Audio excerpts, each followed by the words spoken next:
Good evening. It is the big battle for who will be the next Vice President of India. It's between the NDA candidate CP Radhakrishnan, former MP from Tamil Nadu, Governor of Maharashtra, and former judge in the Supreme Court of India, B. Sudershan Reddy, who's the India Alliance candidate. It is a high-stakes battle. Some would say the result is a foregone conclusion because the numbers are firmly in the NDA side, but it's about the contest, it's about the battle, it's about the ideological divides which have now pervaded not just our politics but also this vice presidential battle. The candidate for the NDA, Mr. Radhakrishnan, was there at the Sri Ram Mandir in Delhi this morning before, of course, arriving in Parliament, where at 10 a.m. the voting will officially begin. Prime Minister Modi is expected to arrive in the Parliament complex at about 9:40 in the morning. He's expected to be one of the first voters in the vice presidential election, and thereafter he will head to flood-hit Punjab and Himachal Pradesh. But what is at stake in this election? Why are we here early in the morning in the studios if this election is a mere formality? Because at the end of the day, this will sharpen the political divide in the country between the NDA on the one side and the India Alliance on the other. Here's what's at stake in this high-profile vice presidential battle.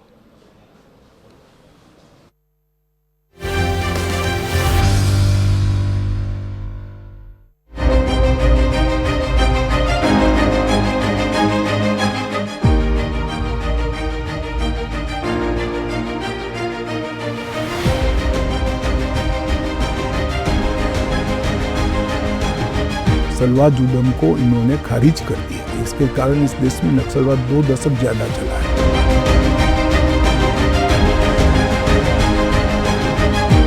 CP Radhakrishnan has a background of RSS. His RSS links can't be forgotten.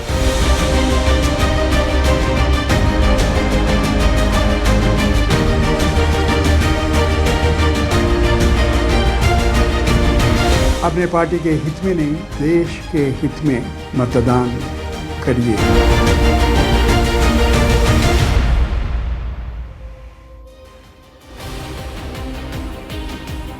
Namaste, Jai Hind and welcome. Yes, along with Zakir Jacob, we have our guests Tushar and Rashid ji, but more importantly, it's the RRR factor, isn't it? You have Mr. Radhakrishnan, you have Mr. Reddy, and you also have that they are going to be the chairman of the Rajya Sabha or the Uparashtrapati. So, should we call it the RRR? Viewers, one interesting aspect is, this is Bharatiya Loktantra or Bharatiya democracy, that at least once in 6 months we are here with a special broadcast about the elections. Some poll or the other which is of significance is happening. And in this case, it's the Uparashtrapati or the vice presidential polls, and it's happened mid-term because suddenly Jagdeep Dhankar ji said his health does not allow him to carry on further. Perhaps the shortest send-off on social media for any leader ever came from the Prime Minister. But we'll get into all of that in a bit. But let's understand why the NDA first chose Mr. Radhakrishnan.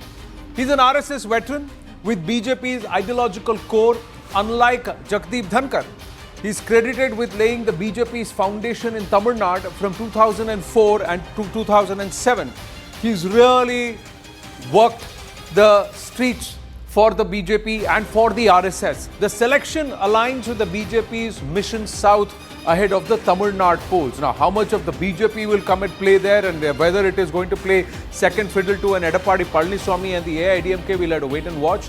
Now, experienced governor with strong administrative record, seen as close to Prime Minister Narendra Modi since their early days, has come up the ranks, and that's why they have chosen Mr. Radhakrishnan. He is also somebody who's very, very close to Prime Minister Narendra Modi. They have also travelled together, like some of the old stalwarts who've worked their way for nearly 2 decades in the Sangh before they're making their entry even into the political sphere or the political wing, that is the BJP. So that includes the likes of JP Nadda, the likes of Manohar Lal Khattar, some very, very old stalwarts who have seen each other as pracharaks through the Sangh days, and Mr. Radhakrishnan is one of those. Now let's understand the Indy Bloc. Why is it that the INDIA Alliance or the Indy Bloc, INDIA Bloc has come out and chosen Mr. Reddy? He's a distinguished judicial career. The judge itself, his judicial career highlights integrity. That's what the Indy Bloc claims. There are others who question otherwise, but that's politics. Mr. Reddy's commitment to protect fundamental rights has been underlined in his judgments, in his conduct, as a judicial luminary. Civil liberties, he stood up for. He is a Telugu candidate, so he counters the NDA Tamil choice, so the T versus T factor here and all in Dakshin Bharata. Then, soon seen as a champion of social, economic and political justice. Now, that is a narrative which the India Alliance has been trying to stitch on grounds even in the Bihar polls, where they say that they are trying to champion social justice and economic furtherance of the most downtrodden. He's worn many hats. Lokayukta of Goa, led the caste survey committee in Telangana. Project unified the opposition front, including non-members like the Aam Aadmi Party, who came aboard and said, we will back. But there are certain abstentions that reduces the entire overall size of the house. We'll talk about all of that. And it makes it for a very, very interesting VP elections. It's not just who's winning, Zaka, but it's also about how much, because this is the weakest the NDA has been in the last 11 years. And will they win the strongest when perhaps the opposition is at its strongest? Interesting. Well, one comparison that will happen later on tonight, we're expecting the results to start coming from 6 p.m. onwards. Voting closes at 6 p.m. We're expecting the results to come around 9 o'clock. Remember, these are paper ballots. These are not machines. So the paper ballots will take some time to be counted. We have our reporters spread across the length and breadth of the national capital. We have reporters tracking the NDA candidate, reporters tracking the India Alliance candidate, reporters in Parliament. Aman Sharma is tracking the NDA candidate, Mr. CP Radhakrishnan. We have Sharon tracking the India Alliance candidate, Justice Sudershan Reddy. Payal, Pallavi, Arunima are in Parliament. And Arun Dhanta is tracking the former Vice President, Mr. Jagdeep Dhankar. Aman, let me start with you first. Mr. Radhakrishnan, already a big day for him, a big morning for him before going to Parliament. He's already gone to the temple, sought blessings, and he also said that it's going to be a big victory for nationalism. Today's election result is about nationalism. Walk us through what's at stake for him and for the NDA.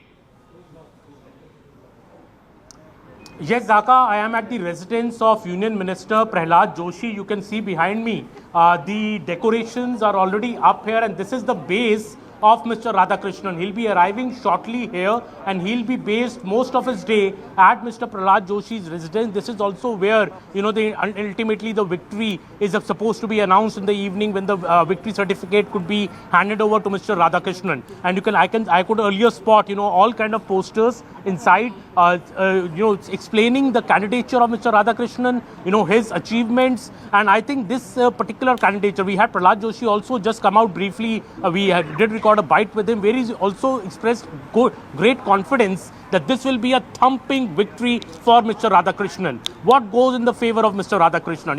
An old RSS hand who's been a part of the Bharatiya Janasangh, who's learned his way through the RSS, joined the BJP, became the BJP's face of the South.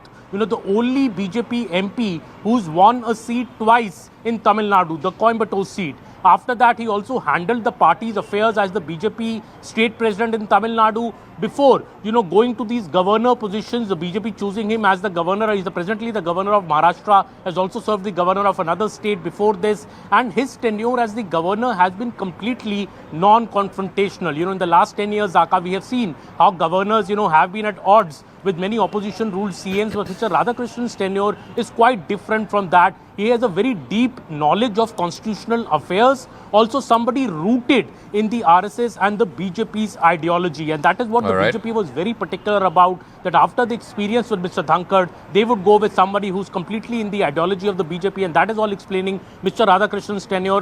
Zaka, what BJP sources are telling me, and here at Pralhad Joshi's residence also, that the ultimate victory margin between both the candidates will be in the excess of 100 votes. That is going to be a big, big margin, and that is what the BJP is looking at. The fight is, I think, Zaka, more about the numbers. The victory of Mr. Radhakrishnan is a foregone conclusion, but what the BJP is trying to do is make a statement by getting higher number of votes in its favor. Three key parties, YSRCP, BJD and the BRS, are very, very crucial. YSRCP's 11 MPs are voting in the favor of the NDA candidate. The BRS and the BJD, together 11 MPs again, are abstaining from this particular vote. So that is all is making the number game very interesting. Talking about abstentions, one more party, we're getting breaking news. One more political party has decided to likely abstain from the vote today. Now, the abstentions favor the ruling party candidate because the overall strength of the Lok Sabha and the Rajya Sabha comes down. So the Shiromani Akali Dal, after the BRS and the BJD, the Akali Dal will also likely abstain from voting, which means the total number, which is currently at 770, is likely to come down even further. Arunima has got more details on this. Arunima, why has the Akali Dal decided to abstain?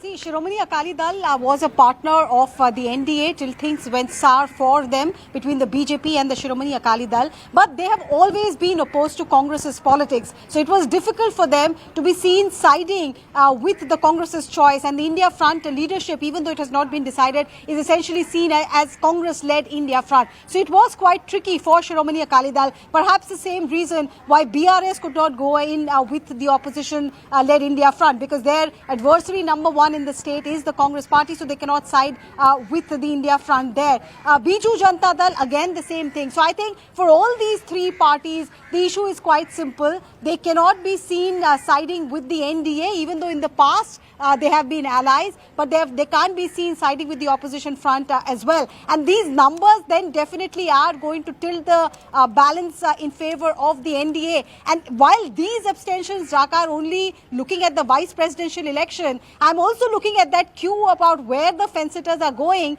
for that crucial bill which is hanging fire, which is about making a chief minister resign if he has been convicted. So if these fence-sitters are not going to side with the India Front, even for those crucial bills, the indications are very clear.